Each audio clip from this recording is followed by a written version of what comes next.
Hello दोस्तों, welcome back to movie secret recap.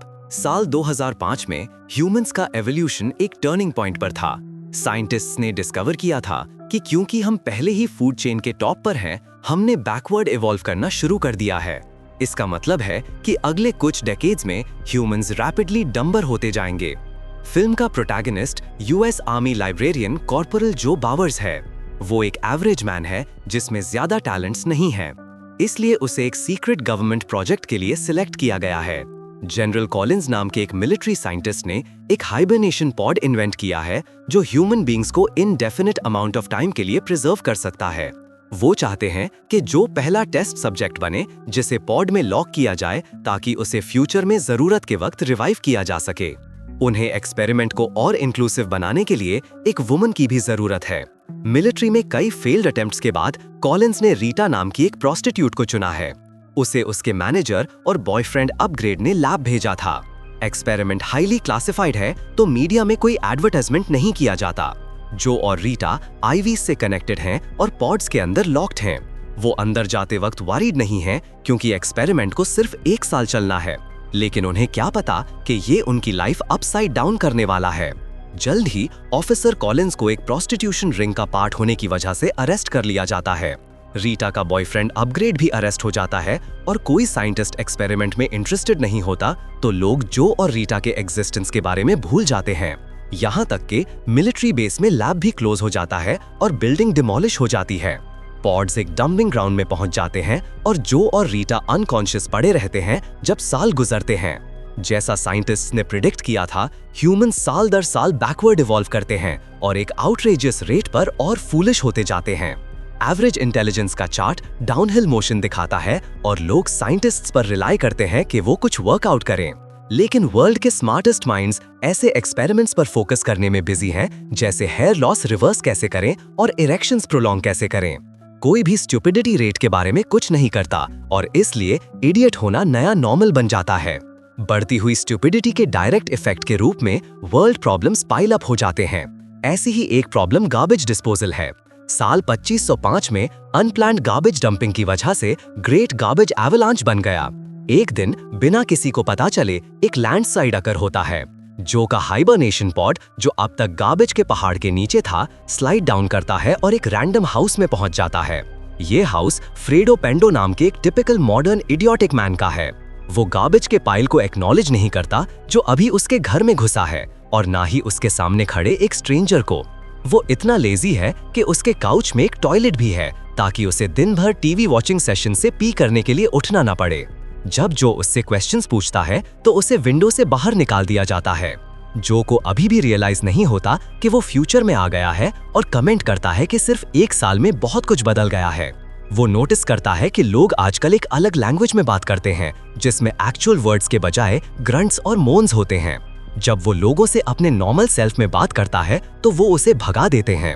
उसके बाद वो पास के एक हॉस्पिटल जाता है जहां सिर्फ वो लोग जिन्हें एक गेम जीतने पर फ्री हेल्थ केयर मिलती है। अभी भी कंफ्यूज्ड वो रिसेप्शनिस्ट से एक डॉक्टर के बारे में पूछता है, लेकिन वो अपनी डेस्क पर कई बटन्स में से एक प्रेस करती है। जो वीक फील करता है और पानी पीने की कोशिश करता है, लेकिन नई वर्ल्ड में पानी को ब्रोंडो नाम के एक एनर्जी ड्रिंक से रिप्लेस कर दिया गया है। लोग सोचते हैं कि पानी सिर्फ टॉयलेट्स में यूज होना चाहिए, जबकि वो एनर्जी ड्रिंक दिन रात गल्प करते हैं। उसके बाद जो को एक डॉक्टर के पास भेजा जाता है जो बाकी सब की तरह ही इडियोटिक है। ऑफिस में जो नोटिस करता है कि एक मैगजीन में डेट 2505 है। इससे पहले कि वो कुछ सोचे, डॉक्टर आता है और अलग अलग फैंसी वर्ड्स यूज करके और उनके मीनिंग्स बुचर करके स्मार्ट होने का प्रिटेंड करता है। वो ये भी डिक्लेयर करता है कि जो ठीक नहीं है और उसे $5 बिलियन की फी पे करने को कहता है। जो डॉक्टर से आर्ग्यू कर रहा होता है जब अचानक वो बिल पर 2505 एडी लिखा हुआ नोटिस करता है। तभी उसे रजिस्टर होता है कि वो 500 साल तक पॉड के अंदर ट्रैप्ड था। वो पैनिक करना शुरू करता है और अंडरस्टैंड नहीं कर पाता जब डॉक्टर उसे उसके सिटीजन टैटू के बारे में पूछता है। पता चलता है कि स्टेट्स में पैदा होने वाले हर ह्यूमन को एक टैटू करवाना पड़ता है जिसे स्कैन किया जा सके। ये एक इन्वेंशन है जो गवर्नमेंट को सिटीजन्स पर आई रखने में हेल्प करती है। जो के पास ऐसा कोई टैटू नहीं है तो वो एस्केप करने के लिए विंडो से कूद जाता है। फिर वो बिल्डिंग्स को कोलैप्स होते हुए एक गार्बेज फिल्ड सिटी और दूसरी चीजें देखता है जो ये क्लियर कर देती हैं कि वो फ्यूचर में है। उसका कंट्री अब वैसा नहीं रहा जैसा पहले था। इकोनॉमी डीप निग्लेक्ट में है और एक क्लाउड ऑफ ग्रे डस्ट ने सारे फार्म्स और फूड डिस्ट्रॉय कर दिए हैं। लेकिन सबसे हॉरिफिक पार्ट ये है कि ईयर की बेस्ट मूवी एक मूवी है जिसका नाम आस है, जो एक पर्सन का आस 9 मिनट स्ट्रेट दिखाती है, बीच बीच में ओकेजनल फार्ट के साथ। दिन भर जो सर्वाइव करने में मैनेज करता है, लेकिन जब सनडाउन होता है तो उसे अनस्कैनेबल होने की वजह से अरेस्ट कर लिया जाता है, क्योंकि उसके पास कोई टैटू नहीं है। गार्ड्स इतने अग्रेसिव हैं कि वो उसे पेपर स्प्रे करते हैं, फिर उसे कोर्ट ले जाते हैं। कोइंसिडेंटली उसका लॉयर कोई और नहीं, फ्रेडो निकलती है। सिर्फ प्रॉब्लम ये है कि फ्रेडो को बिल्कुल भी नहीं पता कि केस फाइट कैसे करते हैं। वो अपने ही क्लाइंट का मजाक उड़ाता है और जज को एंटरटेन करता है। अगर उसके जोक्स अपोनेंट से बेहतर हों तो जो को फ्री किया जा सकता है, लेकिन एंड में जज उसे गिल्टी डिक्लेयर करता है। इसी दौरान रीटा भी पॉड से बाहर आ चुकी है और उसे पता नहीं कि वो फ्यूचर में है। वो अपग्रेड को बार बार कांटेक्ट करने की कोशिश करती है, लेकिन वो कॉल पिकअप नहीं करता। कहीं और जो को एक ऑटोमेटेड टैटू प्लेस ले जाया जाता है, जहां उससे उसका नाम पूछा जाता है। वो एक्सीडेंटली कहता है कि उसे श्योर नहीं कि क्या हो रहा है, लेकिन ये ब्लंडर उसे मिस्टर नॉट श्योर के रूप में रजिस्टर करवा देता है। उसके बाद उसे एक एम्पलीट्यूड और IQ टेस्ट देने को कहा जाता है। क्वेश्चंस इतने बेसिक हैं कि उसे लगता है कोई उसके साथ ट्रिक प्ले कर रहा है। फिर भी वो उन सब का करेक्टली आंसर देता है और इवेंचुअली प्रिजन ले जाया जाता है। उसने डिस्कवर करना शुरू कर दिया है कि वो शायद इस वर्ल्ड का स्मार्टेस्ट पर्सन है। इस थ्योरी को टेस्ट करने के लिए वो गार्ड को बताता है कि उसे आज जेल से बाहर निकलना है। बिना किसी सिंगल क्वेश्चन के उसे बाहर चलने दिया जाता है, लेकिन एक अलार्म उसे इन द एक्ट पकड़ लेता है। जो किसी तरह पीछा करती हुई पुलिस से बच निकलता है और फ्रेडो के घर वापस जाता है। भले ही स्मार्टेस्ट मैन अलाइव होना अच्छा लगता है, जो अब इस वर्ल्ड में नहीं रहना चाहता। उसे बिलीव है कि किसी ने पिछले 500 सालों में एक टाइम मशीन क्रिएट की है। फ्रेडो रिवील करता है कि वो म्यूजियम में है, लेकिन वो जो की हेल्प करने से रिफ्यूज करता है। जो उसे ट्रिक करता है कि वो जो कहे वो करे, प्रॉमिस करता है कि 2505 में वापस आने के बाद वो उसे 8 बिलियन देगा। जब वो अपनी अगली स्टॉप डिस्कस कर रहे होते हैं, पुलिस डोर पर नॉक करती है।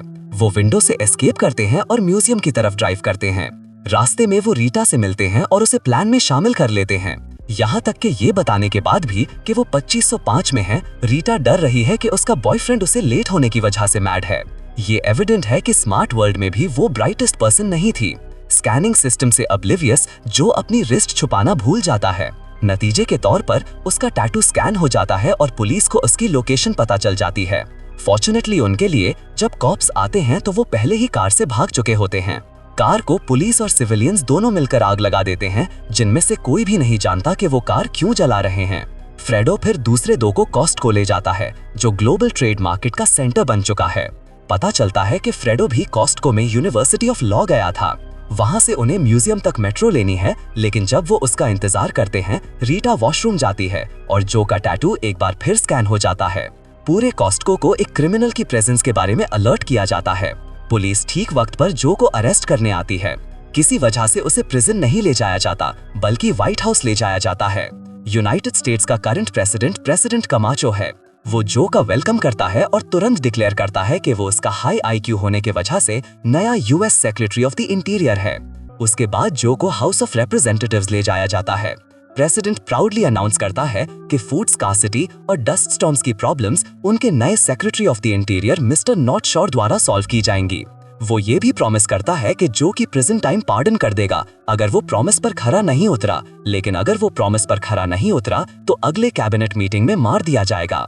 जो को अपनी इंटेलिजेंस प्रूव करने को कहा जाता है। वो डिफिकल्ट वर्ड्स के साथ एक सेंटेंस कहता है जो कंट्री के लीडर्स को उस पर बिलीव करने के लिए काफी है। कुछ देर बाद सब एक बैरन फील्ड में है, जो फूड स्कार्सिटी की वजह है। जो टाइम मशीन ढूंढने के लिए और भी डेस्परेट है और खुश होता है जब फ्रेंडो उसे एक मैप बनाता है जो उसे मशीन तक का रास्ता दिखाता है, लेकिन वो सिर्फ एक सिंगल लाइन निकलती है। फार्म पर जो डिस्कवर करता है कि फार्मर्स क्रॉप्स को ब्रोंडो एनर्जी ड्रिंक से पानी दे रहे हैं। वो तुरंत सजेस्ट करता है कि वो एनर्जी ड्रिंक के बजाय पानी यूज करना शुरू करें। शुरू में कोई भी उसके आइडिया पर ट्रस्ट नहीं करता, क्योंकि वो हर चीज के लिए ब्रोंडो यूज करने के आदी हैं। उन्हें अपने प्लान के साथ चलने के लिए वो झूठ बोलता है कि वो प्लांट से बात कर सकता है और उन्होंने उसे पानी चाहिए। कुछ दिन तक उसका प्लान पुट इनटू एक्शन किया जाता है, लेकिन इसकी वजह से ब्रोंडो स्टॉक्स ड्रॉप होकर 0 हो जाते हैं और आधी पॉपुलेशन अपनी जॉब्स लूज कर देती है। इसके अलावा अब तक एक भी प्लांट नहीं उगा है, जिसका मतलब है कि उसका आइडिया फेल्ड हो गया। लो की जॉब्स लूज करवाने की पनिशमेंट के रूप में जो को एक रात रिहैबिलिटेशन में रहने की सेंटेंस दी जाती है। वो खुश होता है कि पनिशमेंट सिवियर नहीं है, लेकिन पता चलता है कि रिहैबिलिटेशन का मीनिंग वक्त के साथ बदल गया है। लॉ के मुताबिक उसे एक बड़े ट्रक द्वारा एक अरीना में पीछा किया जाएगा जब ऑडियंस उसकी डेथ के लिए चीयर करेगी। पनिशमेंट उस दिन बाद में शुरू होती है और जो को एक मैसिव किलिंग ट्रक के खिलाफ जाना पड़ता है जब वो एक छोटी कार में होता है। ये श्योर है कि वो अरीना अलाइव से बाहर नहीं निकल पाएगा।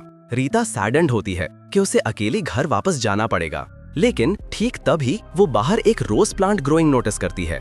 वो रियलाइज करती है कि जो का आइडिया वर्क कर गया है, जिसका मतलब है कि उसे बचाने का अभी भी चांस है। वो और फ्रेडो अरीना की तरफ दौड़ते हैं और कैमरामैन से रोजेस फिल्म करने को कहते हैं। इसी दौरान जो फाइट में मुश्किल से सरवाइव करता है। रीता मॉनिटरिंग रूम में जाती है और कंट्रोल पैनल टेक ओवर करती है। एंड में ब्लूमिंग रोज लार्ज स्क्रीन पर दिखाया जाता है। प्रेसिडेंट कमाचो जो को ठीक वक्त पर रेस्क्यू करता है और उसके क्राइम पार्डन करता है। फॉलोइंग सीन में सब व्हाइट हाउस में एक पार्टी अटेंड कर रहे हैं। रीता कहती है कि वो घर वापस नहीं जाना चाहती क्योंकि उसे फ्यूचर ज्यादा पसंद है। यहाँ के लोग शायद फूलिश हैं, लेकिन वो एक दूसरे के प्रति काइंडर हैं। जो उसकी डिसीजन एक्सेप्ट करता है और अकेला घर वापस जाने का रिजॉर्ट करता है, लेकिन अपनी डिसअपॉइंटमेंट की वजह से उसे पता चलता है कि टाइम मशीन जिसके बारे में फ्रेडो ने उन्हें बताया था वो एक बच्चों की राइड है। प्रेसिडेंट उसे स्टेज पर बुलाता है, उसे नया वाइस प्रेसिडेंट डिक्लेयर करता है। लास्ट सीन में हम देखते हैं कि जो यूनाइटेड स्टेट्स का प्रेसिडेंट इनॉग्रेटेड हो चुका है और रीटा फर्स्ट लेडी बन गई है।